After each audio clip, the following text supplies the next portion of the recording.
بسم اللہ الرحمن الرحیم۔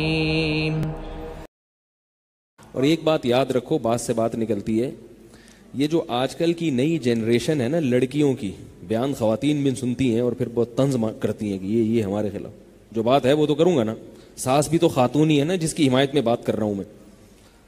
آج کل انہوں نے ساس سسر کی خدمت سے بالکل ہاتھ کھینچ لیا ہے، بالکل ہاتھ کھینچ۔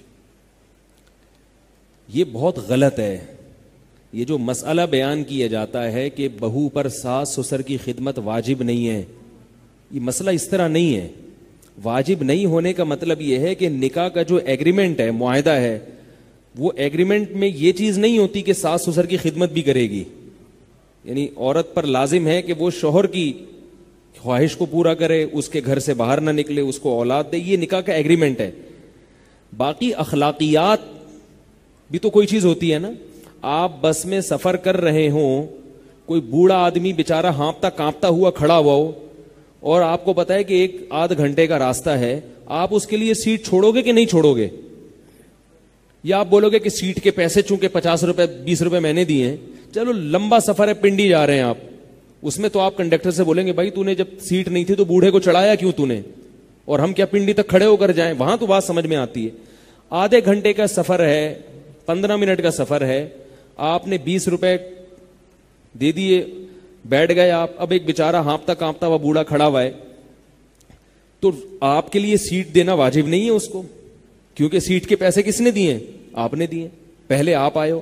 لیکن اخلاقیات کیا اس کو گوارا کر؟ کوئی وہاں کوئی باشعور بندہ بیٹھا ہوگا، اس عمل کے بعد آپ سے محبت کرے گا؟ وہ ہے بھائی، یہ تقریر سن کے وہ خوش مطمئن ہو جائے گا کہ بھائی پیسے میں نے دیے، میرا حق ہے؟ ٹھیک ہے، پیسے آپ نے دیے، آپ کا حق ہے، لیکن ایسے موقع پہ ذرہ برابر بھی انسانیت ہو تو انسان اس بوڑھے کے لیے جگہ چھوڑ دیتا ہے۔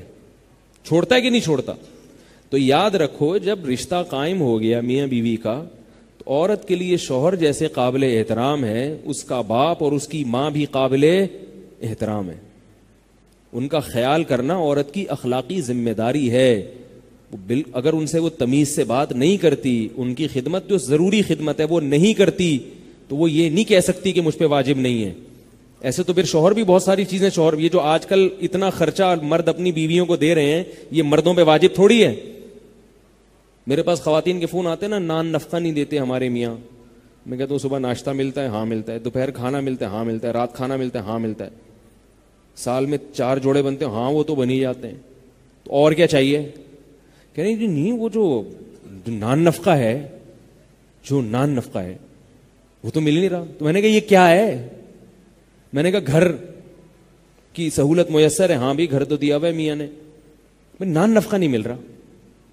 تو اسی طرح خواتین کہتی ہیں یہ نان نفقہ ہے، صبح ناشتہ بھی کرا دیا اور یہ بھی، تو اور کیا نان نفقہ ہے بھائی؟ ان کا نان نفقہ یہ ہے کہ ہر تقریب پہ نیا جوڑا، جب بھی کسی کی شادی ہوگی نئے کپڑے بنیں گے، پھر میکڈونلڈ، صحیح ہے نا، پھر 2 دریا پہ جانا ہے ہر ہفتے، یہ ساری چیزیں ملا ملو کے، پھر میرے سالہ آ رہا ہے اس کی دعوت، پھر ساس آ رہی ہیں پھر اس کی دعوت، پھر فلانا آ رہا ہے، پھر وہ ایک بیچارے پر نا ایک اس کو نان نفقہ کہتے ہیں۔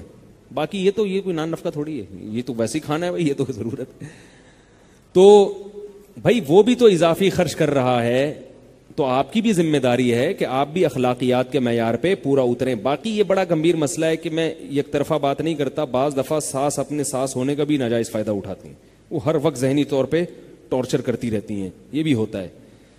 سسر اتنا نہیں تنگ کرتے، ساسیں زیادہ تنگ کرتی ہیں، وہ ٹارچر ذہنی طور پر، وہ اپنی بیٹی نہیں سمجھ رہی اس کو۔ اس لیے علماء آج کل کہتے ہیں کہ بھائی بیوی کو الگ گھر پہلے لے کے دو اور شادی بعد میں کرو۔ حضرت مولانا اشرف علی تھانوی رحمہ اللہ نے اس پہ بہت تاکید کی ہے کہ بھائی پہلے الگ گھر کا انتظام کرو پھر شادی کرو۔ ہاں جس کے پاس گنجائش نہیں ہے تو ایک الگ بات ہے، لیکن ہر گھر میں ایسا نہیں ہوتا۔ بہت ساری جوائنٹ فیملیاں میں جانتا ہوں بہت تمیز کے ساتھ رہ رہے ہیں، کیونکہ جوائنٹ فیملی میں رہنے میں جو برکتیں ہیں وہ الگ الگ رہنے میں نہیں ہیں، لیکن اس کے لیے پھر دل بھی تھوڑے سے